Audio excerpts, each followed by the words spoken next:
Okay, we are done. So we are ready. Yes, Matt. What do you have?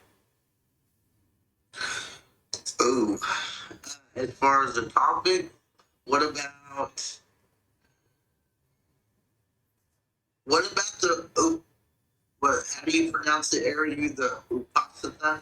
Uposatha. Yeah, Okay, because so we missed it. okay, it's okay. It's not a big deal if you miss or didn't miss, but it's good to do it. So let's understand what it is, right? Okay, so in India, and I don't know about Chinese, but maybe they might also be believing it, especially this side of the world. Okay, we believe in lunar calendar. We don't believe in solar calendar. Whereas the Hebrews and the Christians, you have a Gregorian calendar. Okay, what it really means is that you are going by sun signs, we are going by moon sign. Okay, there is a reason for doing it. The moon represents the mind. So how? On a full moon day or a new moon day, if you go to the beach, the tides would increase. In the same way, the mind is controlled by this movement. So if we were to eat a lot of things, or if we were to give a mind a lot of sensual things, it would be like what would be on a tide when the moon comes on the 14th day. That's when it has the, it's called full moon day. And if you see, it's water just keeps on increasing the tide. Water represents the mind. It's the shaking nature of the mind. So basically, we are shaking up things. Got the point? Now, I don't want to be shaken up. So then I should be feeding. Simple. Now, there are two kinds of feeding. One is a mental feeding and one is a physical feeding. And both have a problem. So there is a Putta Mamsa Sutta. I can share that link later, but that's a sutta where Buddha talks about four kinds of food. One is the material food, and the remaining three is a mental food. So you have contact, the contact itself is a food. Okay, so as soon as the subject object gets into contact, the consciousness, you get conscious about the object and you start either to crave that object or start hating that object. But object by itself has no sentience. That means it cannot sense. It has nothing to do with you. But when I see that object, or I hear the object, or I taste the object, or touch the object, like that, then the mind would like to have that experience more and more, or not have it at all. Okay, that is a food. The second food is intention. I purposefully intend to have it this way. So I love it. So on the 14th day of the lunar calendar, when again in India, it's a very beautiful thing is that the menstrual cycle also has a 28-day cycle. So we take a 14-day count. So when we take a 14-day count, what it means is that the girl or a woman is ready for the procreation, meaning if somebody were to copulate, and then there is 90% chances of getting pregnant. Okay, so we go by that calendar. It exactly body works how the nature works. So nature and body are not different. Okay, so then I have an intention, and that the intention has a problem. If it is not a right intention, then if I have a wrong intention, then that intention intensifies. So if I have right intention also, it intensifies, and the wrong intention also will intensify on the 14th day. Okay. Then the vijnana, the consciousness itself, is a food. So as soon as there is something which comes up, it connects, and then there is an enjoyer and the thing being enjoyed. So both are happening at the same time. So then comes, I am enjoying, or I am suffering, I am eating, I am tasting, like that, right? So this is the whole structure. So what they found out is an interesting thing. Have only one meal in a day. The remaining part of the day, don't do anything. But there is a problem. You're not supposed to exert as well, meaning you're not supposed to be physically doing a lot of things because you are not given any food. So your mental food shouldn't also be there. So it doesn't make a sense to me if I'm working in the office or I'm working on some project and just physical food I don't give, but I give all kind of mental food. It's the most stupidest thing to do. So what I'm supposed to do then? Well, my dear friend, you're supposed to start meditating from the morning till the night.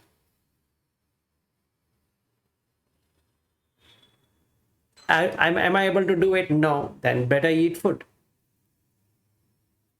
Now the question comes, why should I eat food? Well, eat food for sustenance. So then you have to go by Pachavekana, which is reflection. That why are you eating food? You're eating food to solve the hunger problem, and you're drinking water to solve the thirst problem, not to enjoy. So to that extent, it looks okay.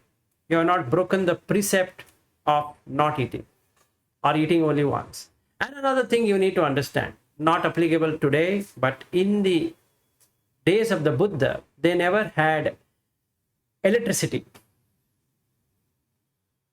Okay. There is one interesting sutta. When I was reading, I was laughing to my heart's content. What happens here is that this one bhikkhu goes for asking for alms in the night. And a lady, or the woman over there is, and there's a lightning strike.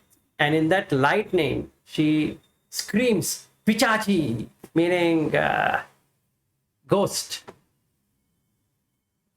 In the sutta itself, it's there. And the bhikkhu says, Madam, please forgive me. I'm here to have food.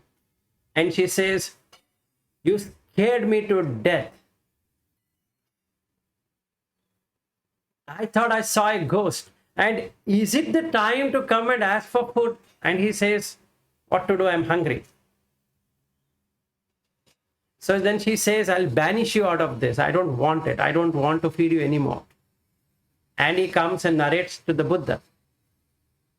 This is one. Another one, somebody is crossing a stream in the night and he doesn't see, and he trips and falls down. He's going for food. There's no electricity to show him. There's no car for him to drive and just go to the nearest restaurant to pay money and eat. He has to feed himself through someone giving him the food. So, and he falls down.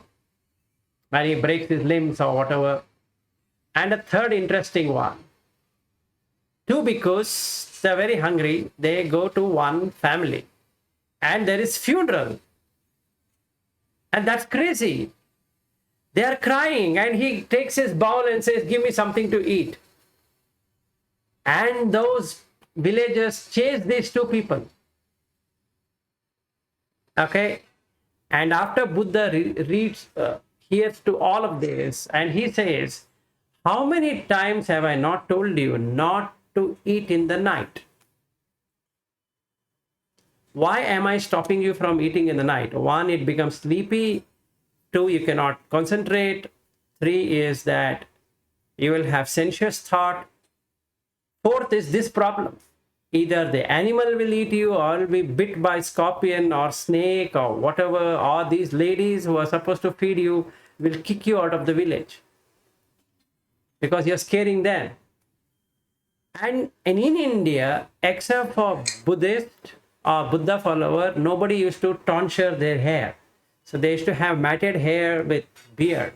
Only in the case of Buddha followers, they used to shave. So they used to make fun of these people who used to shave. This is called munda. Munda means one completely shaven. So they used to make fun saying that the munda is the one whose mind is also shaven, his body is also shaven. Okay.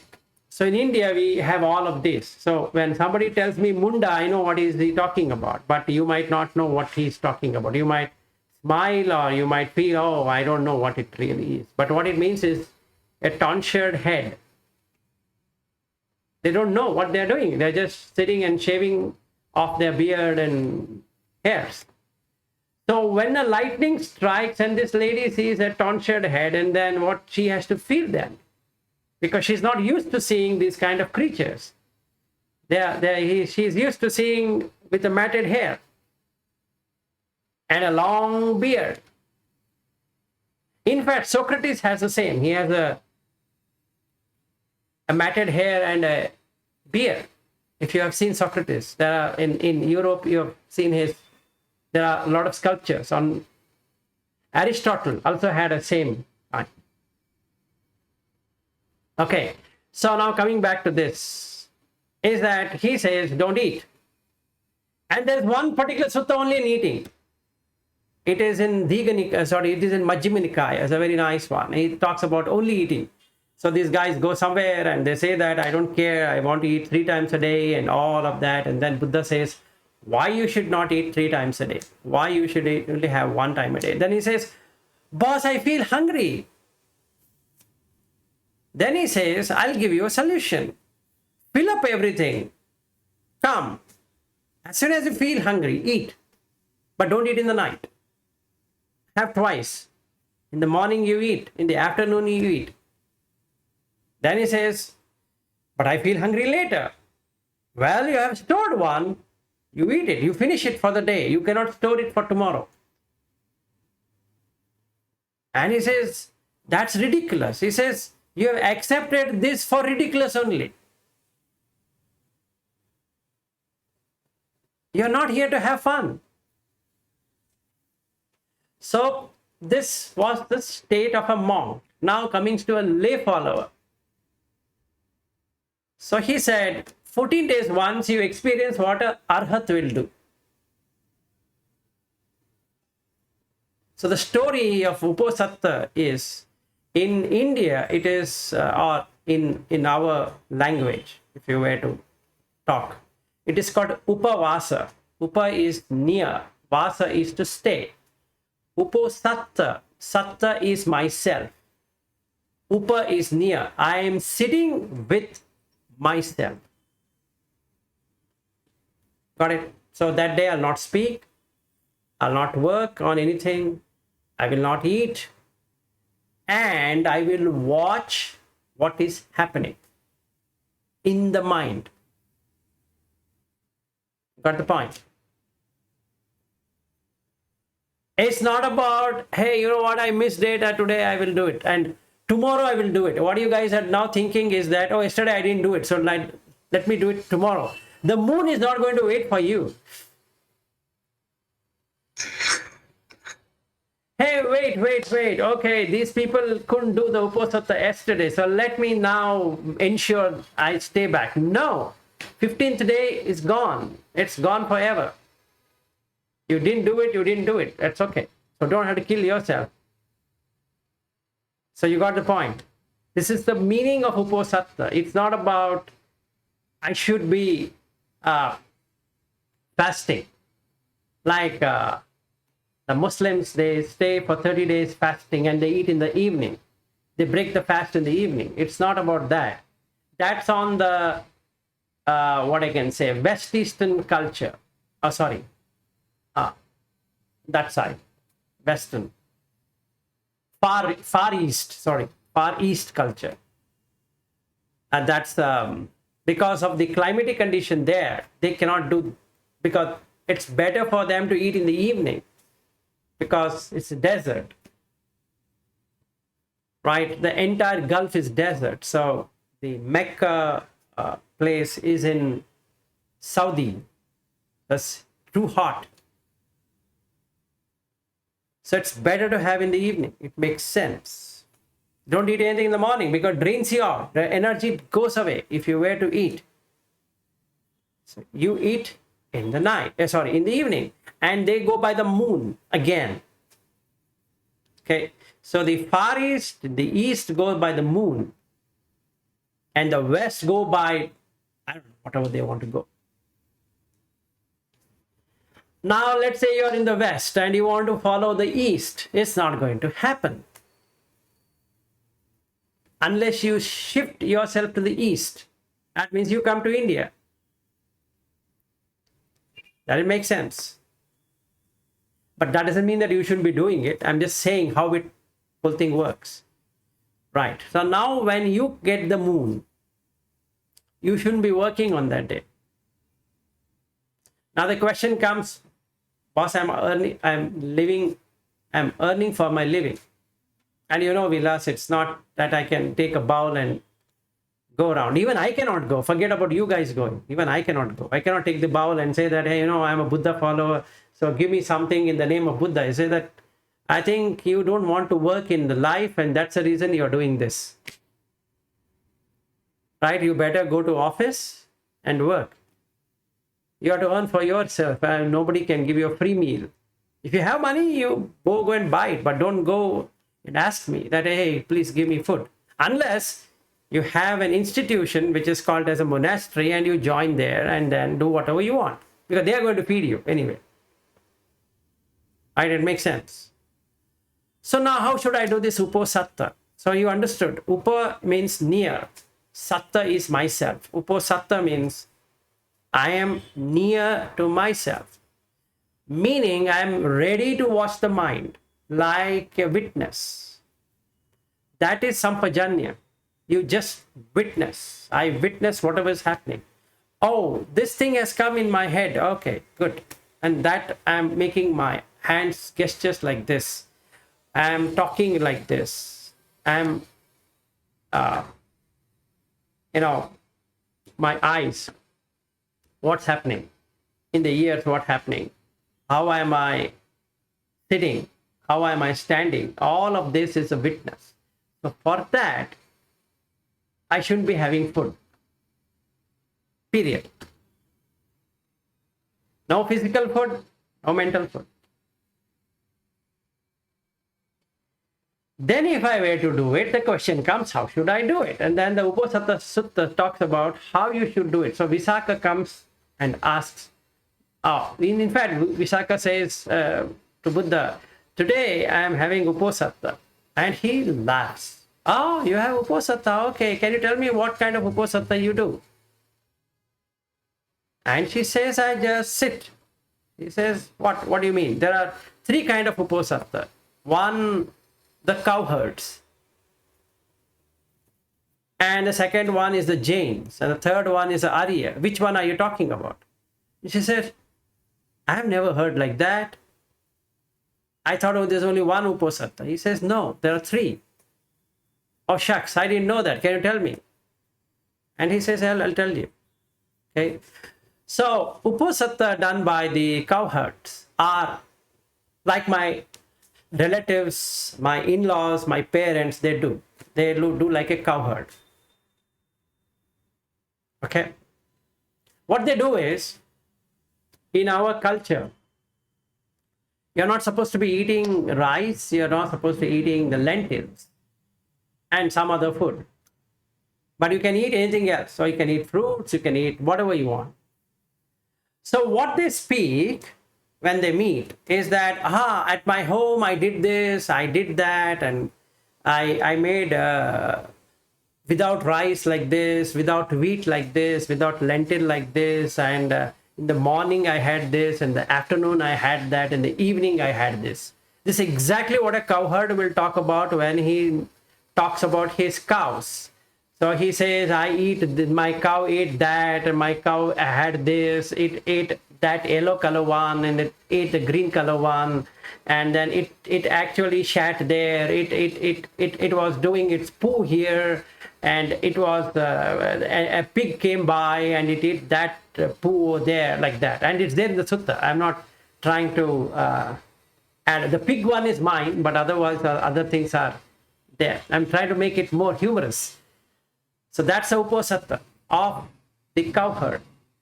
So if I were to go and tell my in-laws or my mother-in-law, and she will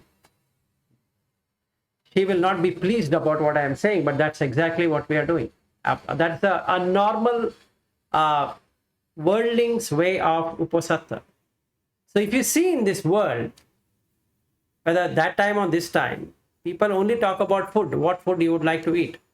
It's a whole life, 99% of our waking life goes in what food you want to eat. Whether you want to eat Mexican, you want to eat Chinese, you want to eat continental, you want to eat Indian, you want to eat Asian, you want to eat Thai, you want to eat American, you want to eat fast food, you want to eat junk food, you want to eat sugar, you want to drink Coke, no, I don't like Coke, I like Pepsi. Then you want to drink this one and that one, sprinkled water, this water, and Italian, German, and this and that, and so many. Morning is a problem, what to eat as a breakfast. Afternoon is a problem, what you want to eat as a lunch. And evening is even more spread out. So I don't know what to eat.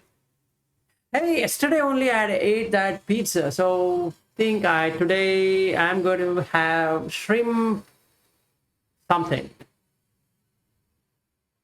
Or whatever it is. And in fact, Matt doesn't like, he's a vegan. So sorry. So what to eat? So in your case, Matt, you cannot eat meat, you cannot eat eggs, you cannot eat milk, you cannot have bread, you cannot have which is processed. Then what the heck can you eat? I don't know. But there's so much of pain to eat, right? So what you will eat in the breakfast and lunch and dinner? God only knows, right? But that is what is the cowherd's way of doing Uposatha. Then comes the Jain. Okay, now the Nigantanatha Putta. So there are 12 Tirthankaras. That means one who has crossed over is a Tirthankara. So there are 12 people. So each, just like the Buddhas of the past, you have these Jains of the past. So the Mahavira, who is also called as the Nigantanatha Putta, at the time of the Buddha, he was contemporary. 5 years elder to Buddha, but contemporary. Okay. So then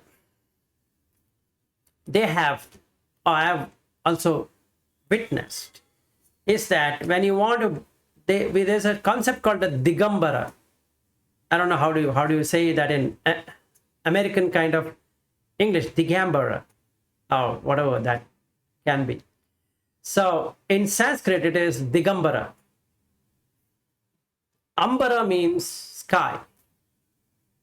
Digambara is my body is covered by the sky, meaning sky is a protector for me. So I'm not going to wear these dresses.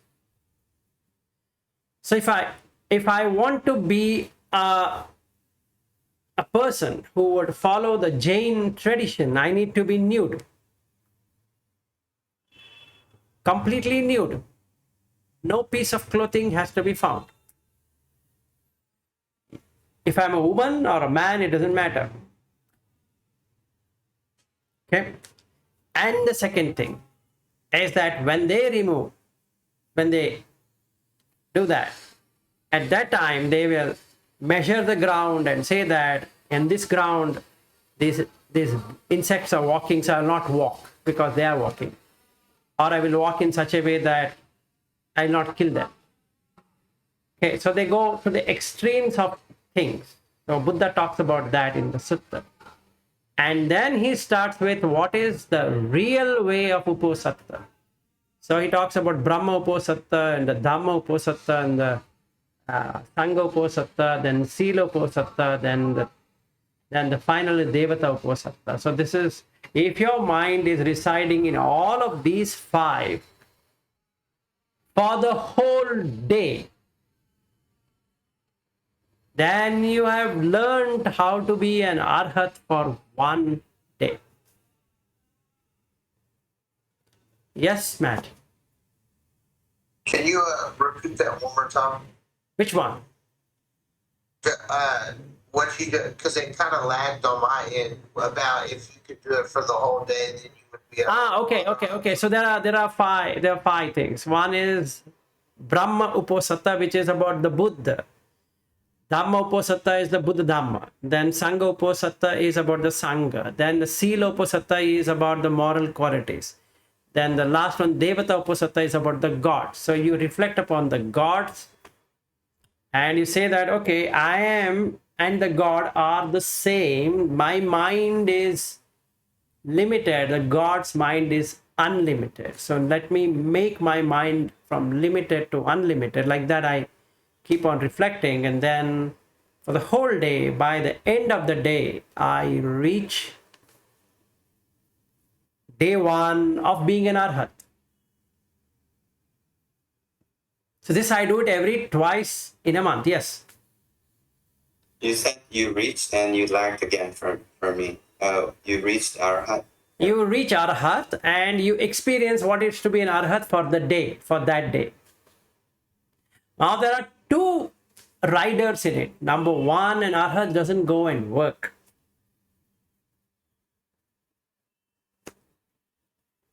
And we are not arhat, so we are working.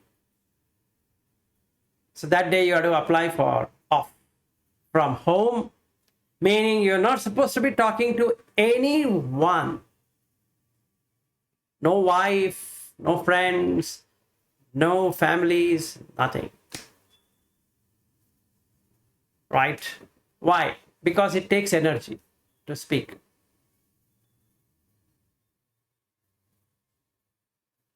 So I sit completely relaxed, understanding the breath or the whichever I'm taking. Let's say I'm taking dhatu or the elements. Fine, take whatever you want, but you should be there on taking that for the whole day, reflecting upon what's my mind is doing now. Oh, it's asking for food. Great. I'm not asking for food. The mind wants food. So I will give food. You. Upasatha. So Satta gives food to the mind. Here is the food. This is the food you're going to eat. That's it.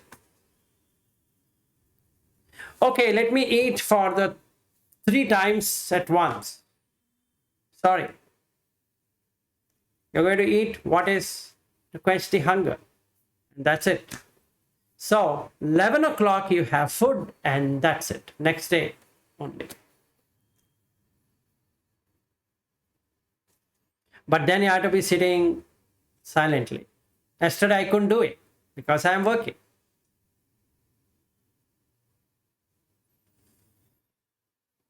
Let me be very frank. I was working for the whole day. A lot of meetings, a lot of discussions, a lot of things happening, a lot of work I need to complete.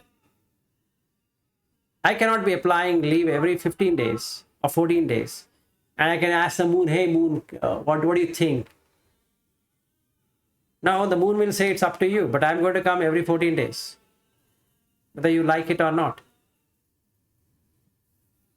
So this is the whole concept of Uposatha, wherein you have these 5 Uposathas, Buddha, Dhamma, Sangha, Sila and Devata.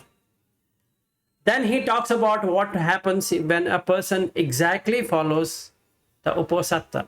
Then he tells him that if as soon as the body breaks, this person lands in this place and stays for so much time like that. So he goes up to almost till the Brahma realm of existence. So that's how we enter into the Brahma Vihara, if through Uposatha. This is for those people who cannot do the Brahma Vihara. They can do this through Uposatha.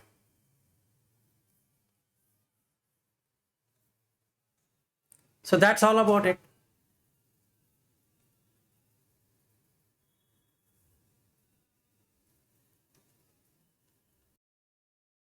What is the Brahma Vihara? What's that? What is the Brahma Vihara?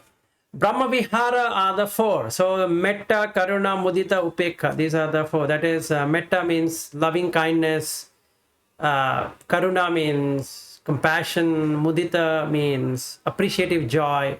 Upekha is equanimity. So I was explaining to Ariyu. So let me also once again do that.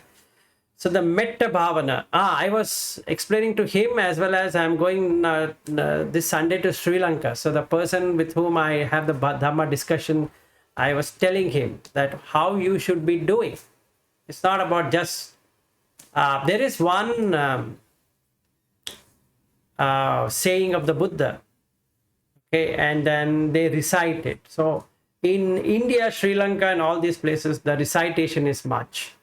So we think by reciting things are going to work out, but actually not. We only do the vitakka. We don't do the other things. So there's nothing will work. Anyway, coming back to this, is that what is metta bhavana? Okay, bhavana is meditation. Metta is friendliness. Okay. First thing I need to do is I need to be friendly with this body. Am I friendly with my body? I don't think so, because I'll be finding faults. I wish the hairs were there. I wish the graying doesn't happen. I wish this would like that. I wish I was tall. And keep on wishing, right? So that means I'm not happy. And I wish my mind should be this way. So I am one time putting the body and mind as separation, at one time I'm keeping body and mind as myself. So what happens here is that it creates enmity with myself and with others, because I'm seeing, when I see the other person, I either become oversensitive and start feeling jealous that he has, or envious about that person, and that creates abhijja, which means excessive greed, basically. On the other side, I start hating him, or I feel that person should die, or something like that. So that is enemy, creating enemies. And my mind is so irritated and so agitated that it cannot see anything else except that it keeps on. I should have that. I should have had this. I should have done like this, and all of that going to be there. So the basic aim is to pacify the body and the mind, and start first loving this vehicle, what has been given. Without this vehicle, you can't do anything. Anyway, why curse the vehicle? Let me use the vehicle in a better way. Not further condition it, but basically uncondition it, making it much ideal. Okay? Then the mind. I need to cleanse the mind, not put more dirt on the mind. So then I create a metta bhavana. So then what happens? So it says, it goes like this. Aham avero homi, abhyapajo homi, anigo homi, sukhi attanam pariharami. These are 4 lines. This is a recitation. So aham, myself, avero homi, be free from enmity. Abhyapajo homi means be free from anger, irritation, agitation, whatever. Ani go homi. Nigha means an iron door. Like if you go to a jail and then the person literally puts you behind bars, that's called nigha. So raga is the first nigha. So it will bind you. It will put you in the bar, be put behind bars. And dvesha is, or the hatredness is the second one. And the moha, delusion is a third one. So these are three. Nigha. Nigha means to cut it. Basically, you're free. No raga, no dvesha, no moha. What it means? Nibbana. Oh shucks, I'm in Nibbana, man, I got it. That's what it is. Sukhi Attanam. The Sukha is Nibbana. Sukhi Attanam Pariharami. Now I have found a solution. Having found a solution, I am wishing everyone, Mama Mata Pitu, that is my father and mother, friends, relatives, and blah, blah, blah, all of that goes like that. Yes, Ariu? Previously, you've mentioned the Sukha is the third jhana. It is. It is the third jhana because then you get Upekha immediately. So you will get into Nibbana. Because you experience the Paramam Sukham when you really remove the Raga, Dvesha, Moha. But even otherwise, you will have the Niramisa Sukha, the third jhana. And he also says that, what in that sutta, he says that the third jhana is what Aryas call as the most happiness, or what we can say, the sukha, or the pleasure. Basically, it's unconditioned pleasure. So like that. So that is the metta.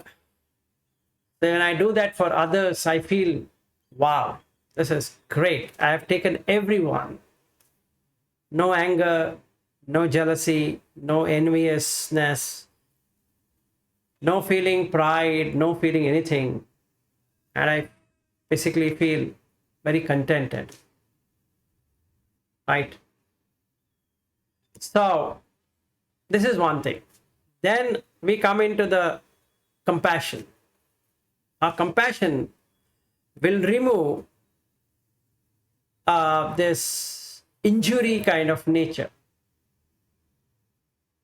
I keep injuring myself by commenting. I injure the other person by commenting, by speech or by body or by mind. So now that I have enjoyed the sukha, makes more sense to have karuna on all living beings. Then mudita is appreciative joy. Let's say both of you are doing pretty well, both by financially, otherwise, like in the case of Ariu, he is having a big home and he's working for a good company and etc., etc. Right? So should I be envious of him? Is the question. But that happens, right? When I give a value to it and say that, oh, US is better than India, there's so much I can go and buy. And a question doesn't come to me that why I should be keep on buying. What's the need? Hey, you should be buying. That's comfort. You should buy. Now, what if for a second I feel I am Ariu? Real feeling, not that I see Ariu and feel, I think I'm like Ariu. No. Really, I feel I'm Ariu. And then what happens?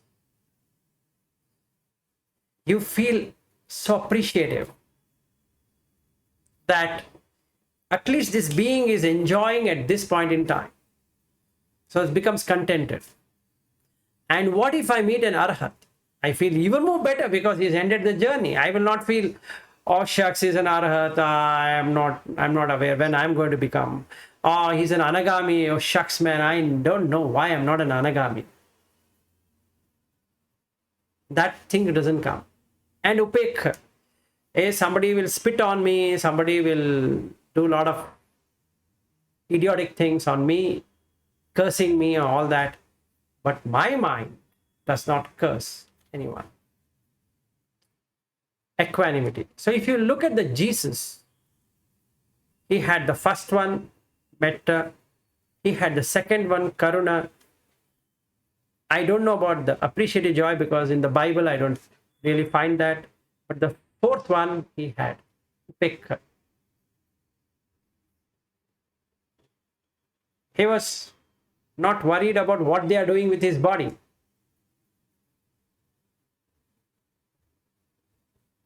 the Romans were having fun at him. They're making fun of him. And they wanted to make him an emperor. So they gave him they put of thorns. Right? And he didn't say anything to it, right? He was equanimous.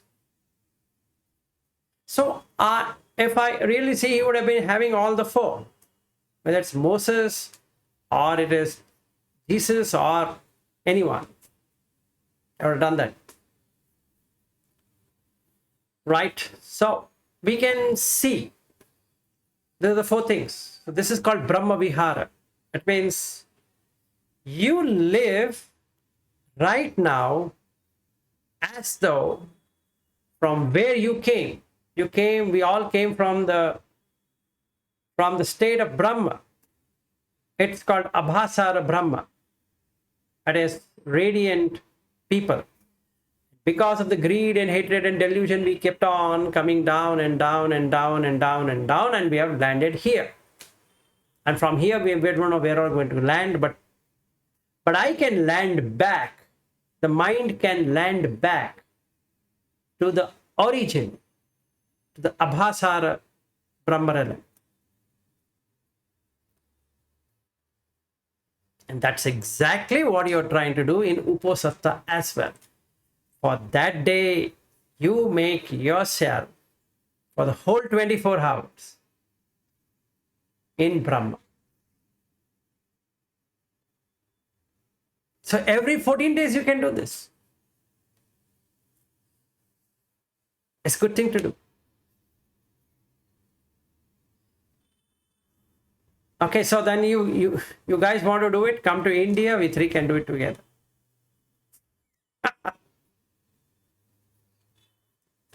Okay. Yeah, I want to take a trip over there. I know Harry's been talking about it too. Yeah, come over. We can do it. Or I have to come there. Either way. I think both could work. Yeah. Yeah. I might have a place by my own. You can have a small rented one or whatever. So we can find that out. Don't worry about it. So when we can do it together, we can do a retreat and we can do it. And that's all about the Uposatha. So you get into 4 Brahma Viharas. So the loving kindness and compassion and appreciative joy and equanimity. The 4 things.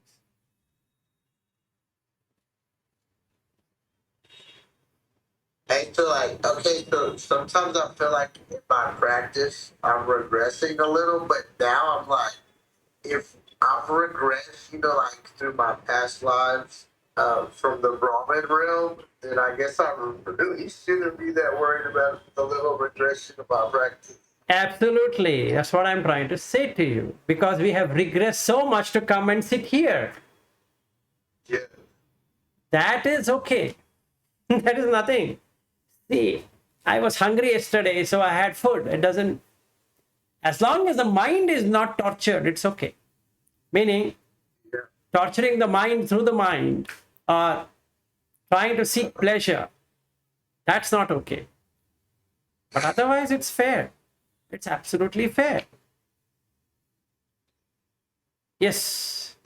I was also kind of concerned that these people in my life is, stuck and, going somewhere, and that person is not, listening. But Bilal saying we've all been here forever and forever. What's about this life? Yeah, what's about it? It really doesn't matter. If he doesn't care about you, nobody cares about anyone. In true sense. Because we all are prisoners. None of us are anywhere released, people. We are all prisoners. So we've been used to the prison sentence so nicely that we don't feel that we are in prison. And you see this fun. None of us are really observant. When they say a person has died, literally has he died? His body is there only. All the while I am recognizing that person by the body. He's left his body and gone. Do whatever you want to do with it now. So in that case, why should I cry? See, from day one, the person was not there.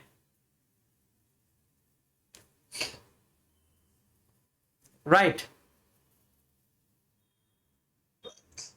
The person was not there. What was he doing is making some hand gestures, face gestures, eyes, ears, and all that he's doing. But where's the person?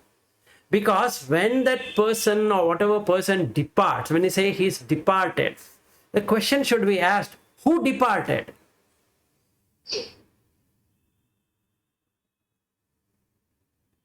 Now Vilas departed. What? His body is there. But there's no life. Well, you say life departed. How can he depart?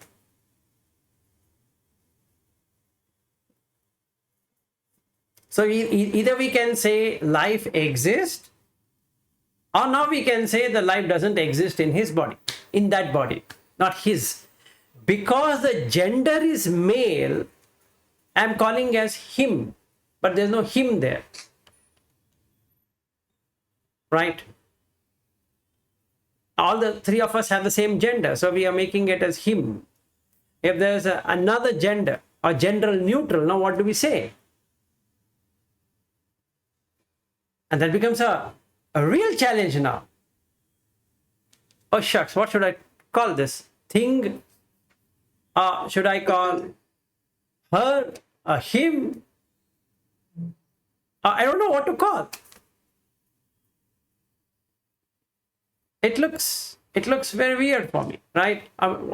Because we have to use some language and some syntax, some expression, and then he says that I'm not he or she.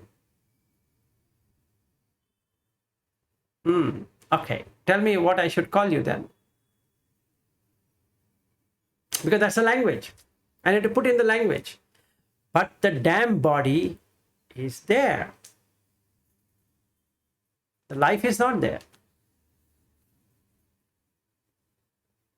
I'm curious to ask some materialist about this question.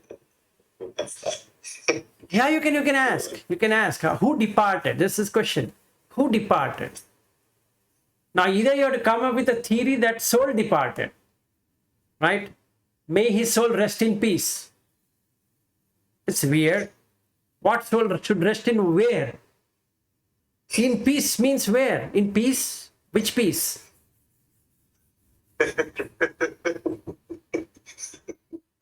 Okay.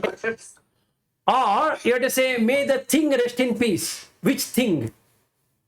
The thing is here only. No, it is already rested. Whether you want to put it in the cascade, you want to burn it, you want to throw it, you want to do whatever you can do now.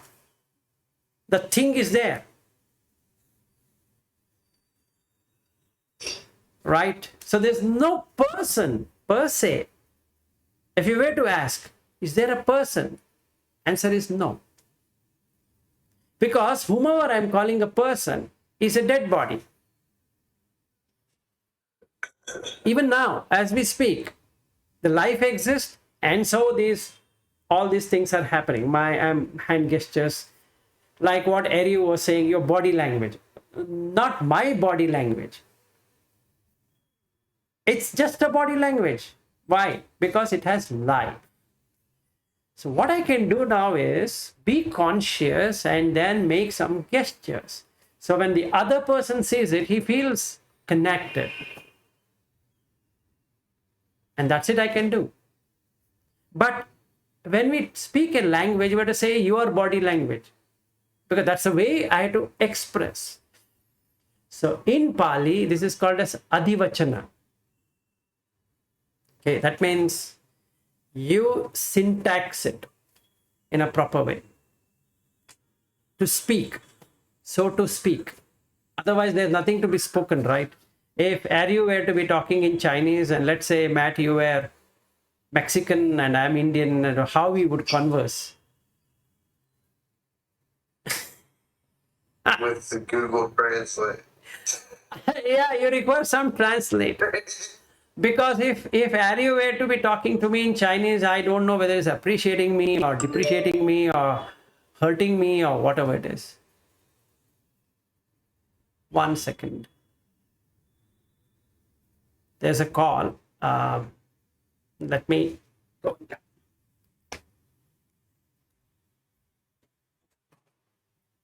I'm wondering when Vilas reads the mind, is it language dependent? Or is he reading the English? Yeah, because I mean, that's an interesting question. Like, what would be the origin of being able to tell? Yeah, that's happening.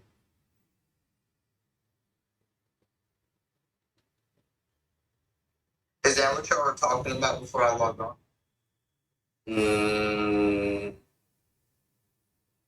Well, I mentioned it in one sentence, but we haven't discussed. He said, don't scare you away. Yeah, but no, it actually interests me more. Yeah.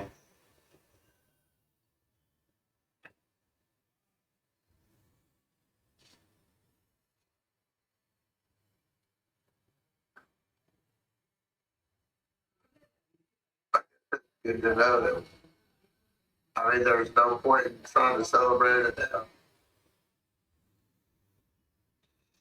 Yeah, I mean, the refresher you can still do. I mean, the reflections on Buddha, those things you can still do as a way to remind yourself. I mean,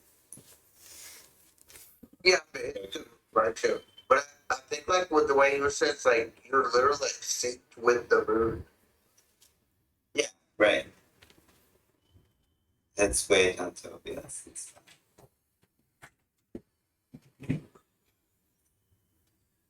Yeah, 1 second.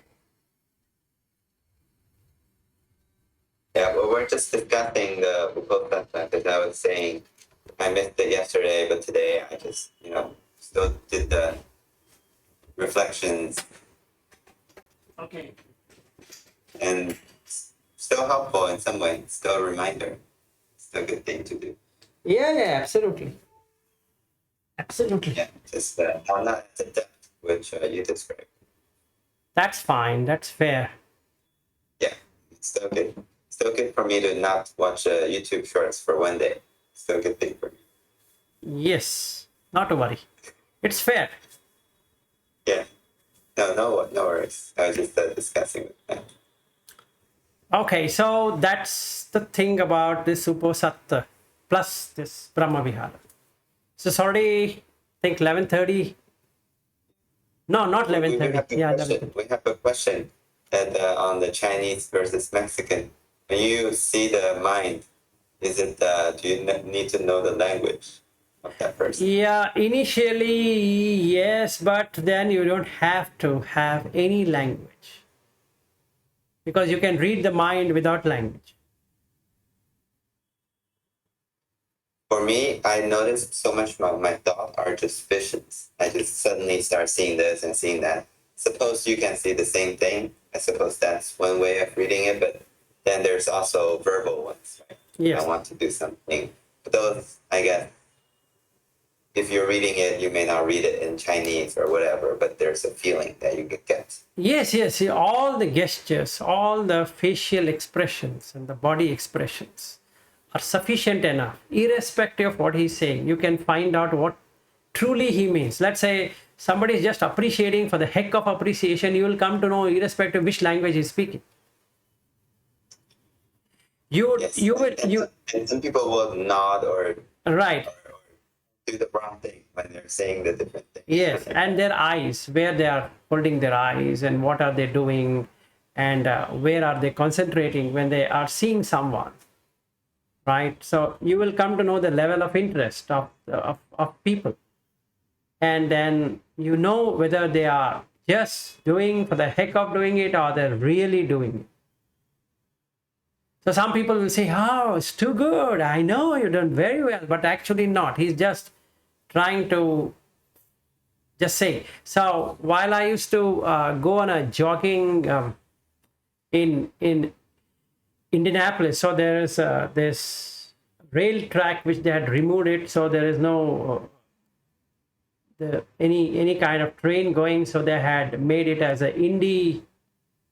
I don't remember. So the entire stretch from the place where I was staying to downtown, you can go walking, jogging, cycling, whatever you want. So we had the path. So when I used to go early in the morning, and then on the other side, people used to come and they say, "Hey, good morning." Then I say, "Hey, good morning. How are you doing? I just wanted to ask someone. I'm not doing good." And they just see what he would do. He would actually run away, because they're just asking for the heck of asking. They don't really bother to say, "Hey, how are you doing?" in a real sense. So I'm jogging and the other guy is coming, "Hey, good morning." And I just say, "Good morning. How are you doing?" "Doing good." "I'm doing good too." That's it. And he just goes away, I go away. Right? It's just a real ritual. And I used So to, you can feel that people are trying to do it in the real sense. yes, you can feel somebody doing it in the real sense of it, right? And then this just for the heck of doing it. I was wondering, if I'm in India and if I were to talk to around 1,000 people in a small, "Hey, how are you doing? How are you doing? How are you doing?" It's like the mouth will have a pain, because in the US, with so less people, especially in the state of Indiana, then it's okay, because now rarely one person will be coming that side, and even I can have a conversation with him. It's so empty space, and then a lot of greenery, a lot of things, and then you can do that. But not in LA, I think so. Not in New York. It's not possible, because so much population. New York, if I were to do it, is going to be crazy. District 21 and 23 and 24, like that, if I keep on going and say that, "Hey, how are you doing? How are you doing? How are you doing?" And then I don't know whether I'm talking to a black or I'm talking to all kind of people. And they're good, but the thing is that when I say that, the way they're going to reply back, right? So it becomes overwhelming. So if I really intend something good, that is shown in the eyes and that is shown in the body language.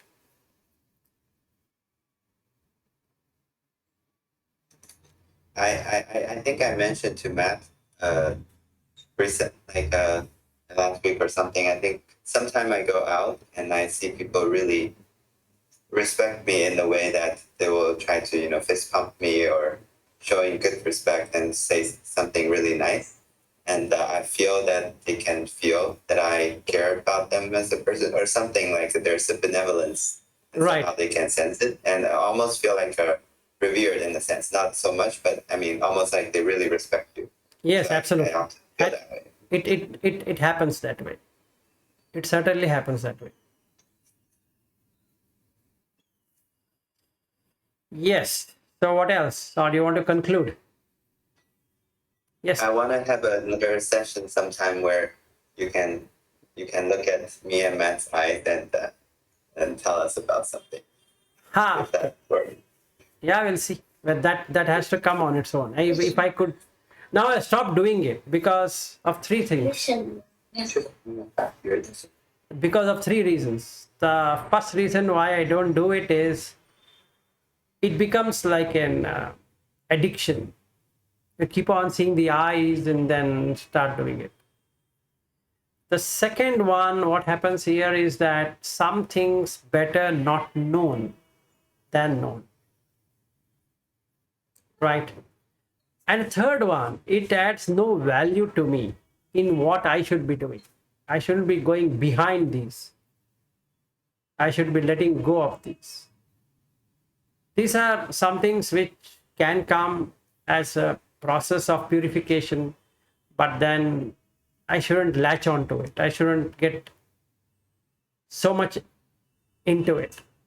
And what I see, if I were not to be careful, this becomes like Every person I see, I would like to see his eyes or her eyes, and he or she will be wondering, what is he seeing? And I don't know how many of you have seen my eyes in a proper way. Have you seen my eyes in a proper way? So let me remove the background, and then maybe let's have this fun. Let's see what you would make out of. See this eyes of mine. What do you feel? Does it have an expression? Does it have no expression? What do you feel?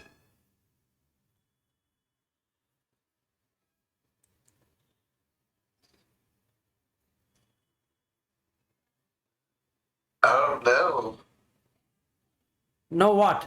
I don't think I didn't feel an expression from it. Yeah, there's no expression, right? Yeah, I mean, I didn't sense anything like when I looked at them. It looks kind of fake. Fake.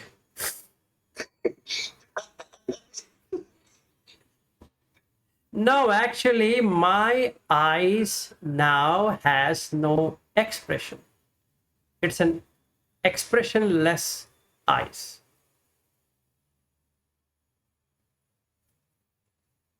And is that what you're aiming for, right? No, I'm not aiming at anything. I'm just saying these eyes have no expressive qualities.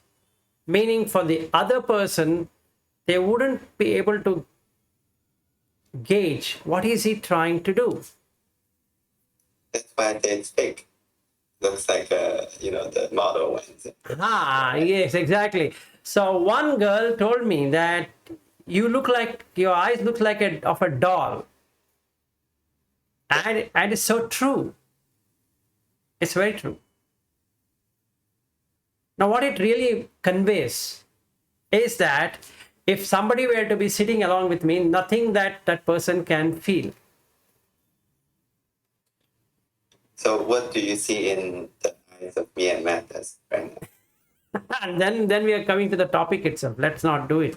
Next. No, I'm not trying to go deeper. Just like No, the thing is like this. If I see your eyes right now, Ari, your eyes have a lot of, what I can say, excitement. You want to know many things. It's always probing. Your eyes are probing kind of eyes. Right? You want to keep on probing. You want to get this, okay, after that, next, after that, next, after that. So it's good in one way, but that creates restlessness because you can see it in the eyes. In the case of Matt, that is not there. So, but he's excited, but not that much in terms of what is he trying to find out. So there is quite a bit of relaxation in the eyes of Matt versus you. Okay. But if I were to see the expression, Matt's eyes, Matt makes his eyes very small. I don't know for what reason. Is by nature or because of the light or I don't know. But his eyes, like yours, Ari, your eyes is, now he has made it big. That will not work. It should be, his eyes are also expressive, but not as expressive. But one thing is very evident in Matt's eyes versus yours, is that in the Matt's eye, there's nothing to probe. He is trying to get the food. If the food is coming, he is okay with it. See, he has certain questions, a certain way of doing things, and as long as that is working out for him, it's fair, it's fine. Okay. He gets into a problem when it's conflicting. His eyes will then become like, wait a second, what did I understand? And what? Then only his things change. But in your case, Aryu, it's more probing. You keep on probing. Actually, you're a seeker. If I were to put in a very nice way, it's good to be a seeker, and you're a very good seeker. You seek. You cannot relax. At any point in time, you keep on seeking. I want to seek. You're just seeking. It's good. But it has its own limitation. Whereas in the case of Matt, that seeking thing is not there. It's not that he has understood everything, but that seeking thing is not there. So if you were to ask me who is better, there's nothing like who is better or who is worse. One is of the seeking kind, another one is non-seeking kind. So if you both were to meet, it would be the best thing to happen as a friendship. Because one is a seeker, one relaxes. It's good that way. We're quite complementary in that sense. Yeah, you're very complimentary. So, Yeah, I enjoyed that. was that? I enjoyed that. That was interesting. Thank you. Okay, so was I right on what I'm saying? Yeah, I mean, I feel like for mine it was pretty accurate. Maybe like, and that's something that recently has happened, like within the past couple months. Because I feel like, if it was 60 days ago, I probably would have been a seeker as well. But now I'm just, it's like things naturally arise. I don't have to like fight for them. It's like they just come that inside. Right. So I'm talking right now what your eyes are. Real time. Yeah. There's one time where I was more mindful and relaxed, and you were making comment too with us. But today, I think I'm more excited. Yes. No, today you're excited. I mean, I'm talking about right now. Right now, as we speak. Yeah, you're not excited. It's not about excitement. Excitement even he has. It's about the probing. You literally probe. If you're given something, you go so much on that, which is a very nice quality, to be honest. Okay, it should be like that. But if you extensively keep on using it, you get tired. I mean, you get fatigued easily because you're putting so much of energy. I mean, I'm not saying that you should do something about it. It automatically changes. Okay, so you have two things. One, you would like to seek. It's what I can say, it's not a conscious thing. It's an unconscious thing. So even if you were to fight with yourself, I don't want to be seeker, it's not going to happen. Because that is there deep within you. Right, yes. Maybe like if you put in like devata qualities, since it's kind of like sutta, right? You like to learn about things. Yes. So if I were to tell you in a right way, is that one seeker, all of us are seekers to probing. You have both. Okay.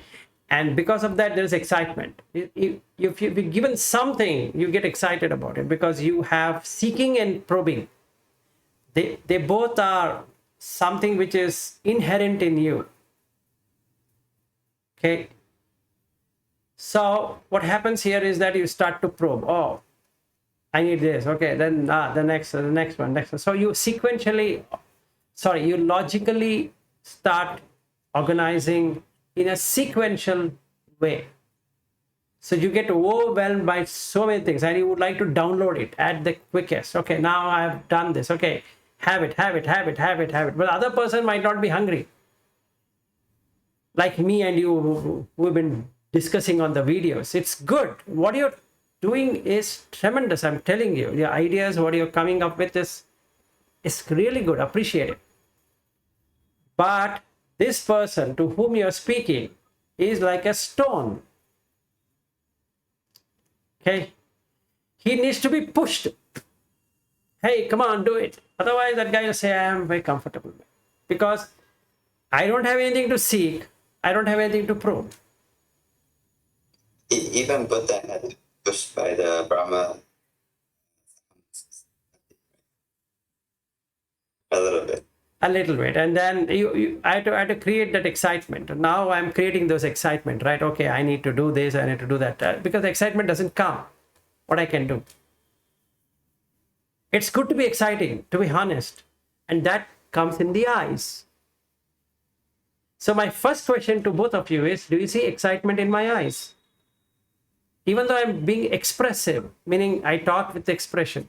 So when I don't talk with expression, are you in the videos, you feel bored because you're talking to a doll who lacks expression. So I just keep on talking about the Buddha Dhamma, and after a while you feel, give me a second, what is he doing? His eyes doesn't even move anywhere. Right? So you have to see my eyes and tell me. Forget about the mind reading. Mind reading is through the eyes. That's correct. But do you see an expression in my eyes? No. Does that mean you look excited and telling jokes? There's no excitement inside. Does it? That's the meaning of it. I'm making fun, I'm making everything. But there's nothing which is happening inside. Because the eyes are not changing. They're not moving here and there along with the excitement. They seem to be stuck. The ball seems to be stuck. Doesn't move. Right? It's fake. What's that? Exactly why it's fake. Yeah, it doesn't have any expression. It doesn't look lively, or it doesn't look fascinating, attractive, or whatever you would like to use those expressions. They look really bland. They look, oh, should we speak to him like that? If I don't add all of these flavor things, then it doesn't look exciting. So when I did that 1 minute and 5 minutes things, I understand what you're trying to say. It lacks, the eyes lack expression.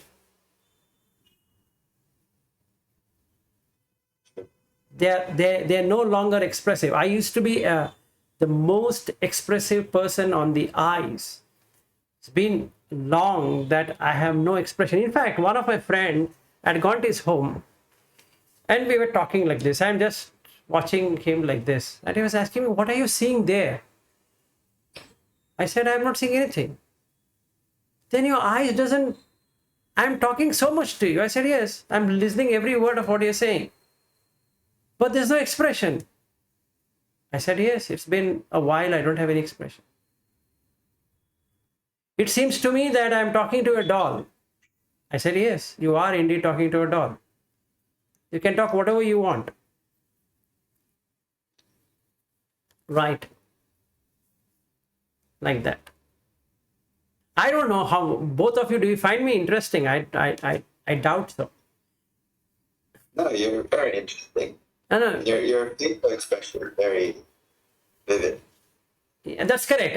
I make up all of that. But if we three were to meet, let's say in India or in the US, let's say we meet, and you would really find me interesting with all these body language gestures. But if you were to only see the eyes, there wouldn't be any interest. Okay, now the next question. It's not expressive, okay, but is it like, somebody who can, I can say, make the other person get into his, I'm not getting the right Like word. rapport. Pardon?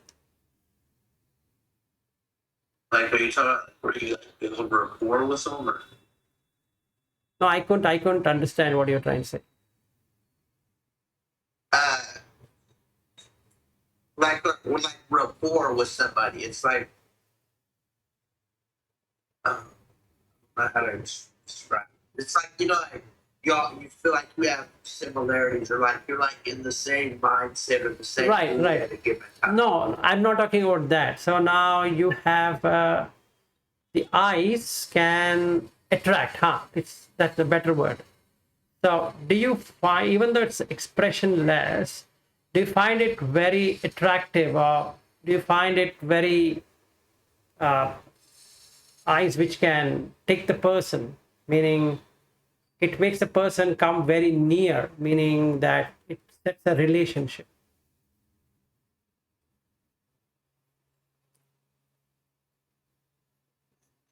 I already have such a relationship right now. So we'll Yeah, but it's biased. it's biased. Okay, fine. So the art, why I'm telling you all of this is that you need to do all of this before you start to understand how to read the mind. You got the point. So you need to be observant. You need to be looking at, the right word is captivating. Is my eyes captivating? Does it captivate a person? It just binds the person. Oh no. No. Okay. Then there should be something, right, which will bind. Otherwise, there's nothing. Because if there's no binding, you cannot read the other person. See, I can enter through your eyes and I can read out. Meaning I can bind you. For that moment, you cannot move out. So at that time, you would submit. Otherwise, how would I read?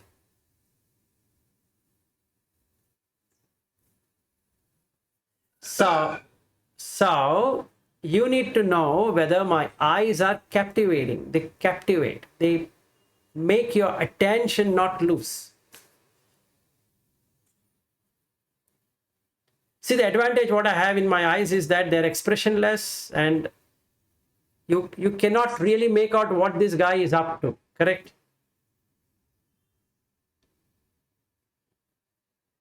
Okay. Now when I read your eyes becomes very easy because my eyes are not expression, not have any expression. So you can't really make out what is he seeing because you don't even feel that I'm seeing you.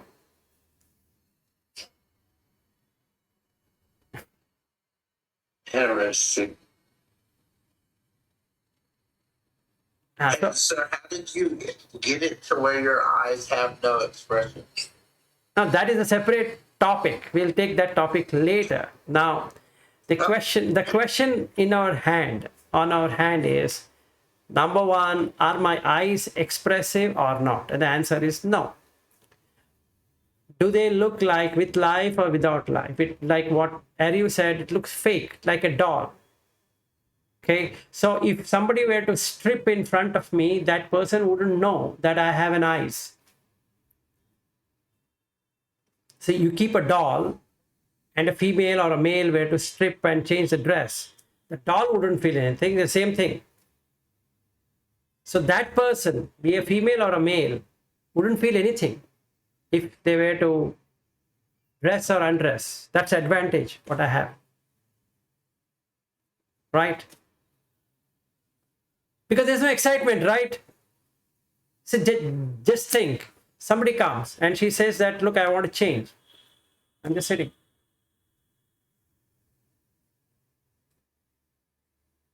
So she opens up everything, she closes off, she goes. So she would feel very comfortable or she would feel uncomfortable. She would feel comfortable because this person's eyes doesn't have anything there. Right? That's when you get expressive. Yeah. Okay. Now the third point is that where I see, you don't know because these guys don't move anywhere.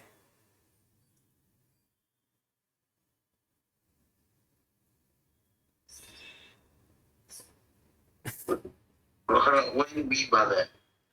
See, the eyeballs have to be moving, right? If you're seeing something, or if I'm doing this, but when I do that, I don't do anything like that. I'll be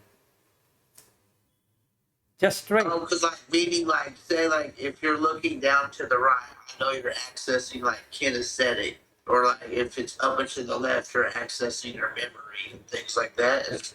Not like that. You will see the expressions, right? See, what do you mean by expression? Expression means the ability of the eyes to express things other than the body. Right? In my eyes, if I were to come near, you will not find anything like that, which would say that, here, you know what, I understand his expressions. And with that, I can read your eyes, because these are expressionless. So you won't even know what I'm reading out of you.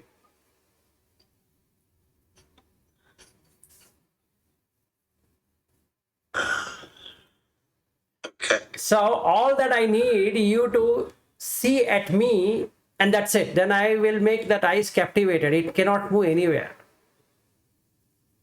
till I finish reading.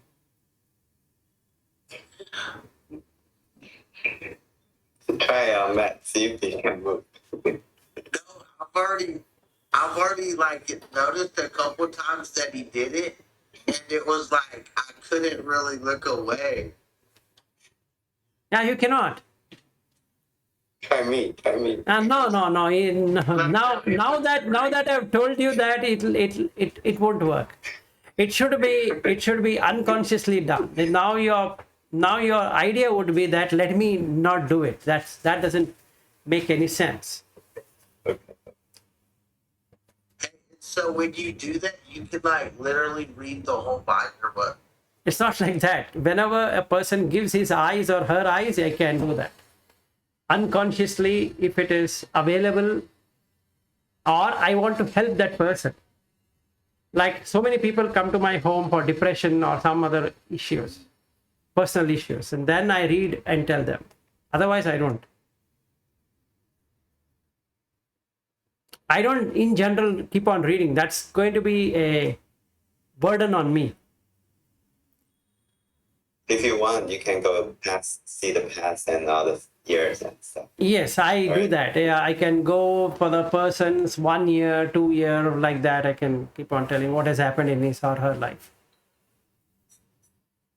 How his childhood was, her childhood was, and what they were doing, and what were the greatest moments, what are the worst moments they had, how the parents were, and what they were doing.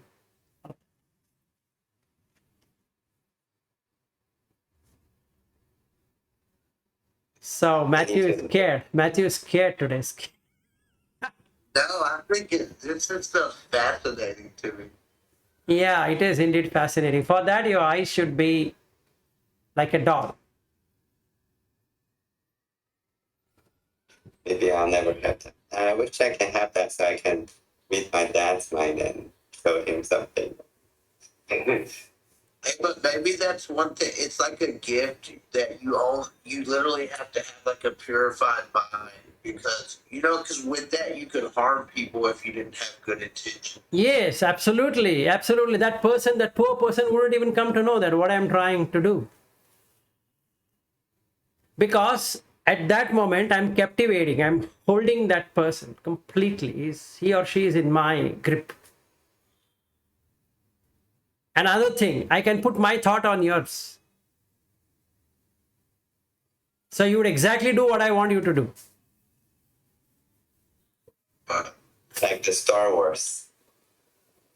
And then you'll start to feel that. That's telepathy. Yes, that is telepathy. But yes, that's correct. So, but then I can do that. I can do that. And the person starts thinking like me. You say, yeah, this is exactly what I was thinking. Oh, great. Good.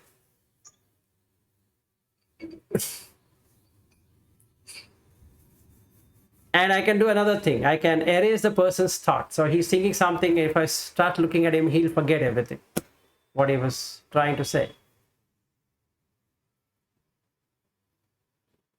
So basically, and I can interfere with someone's mind. Okay. Matthew can do it to his own mind, and you can do it to others. I need to learn at least two things.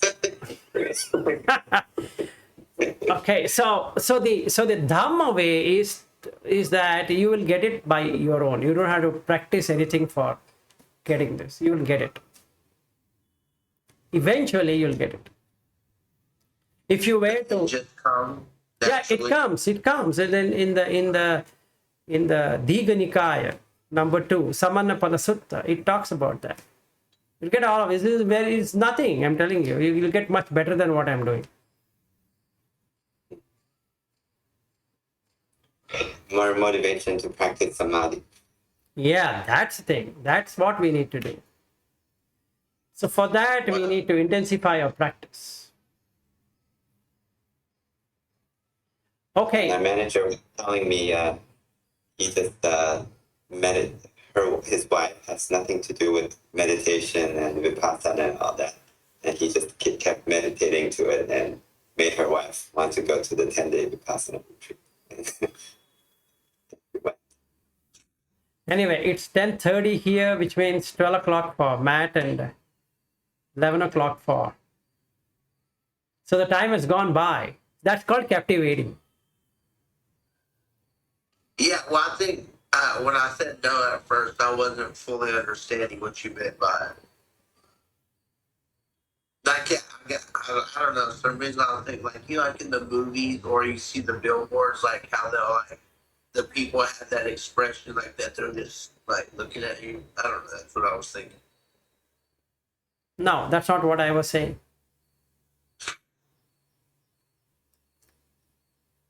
Okay. All right. Good night to both of you then. Have a great night. It makes sense to upload the whole thing. Maybe you can pick and choose. No. We'll upload it. What's there? Yeah, sure. Yeah. It doesn't matter. I mean, we've not spoken anything outside the subject. Yeah. So very good. Okay. Good to reflect upon and see. Okay. All right. All right. Good night. Good night and bye-bye. All right. See you. Bye.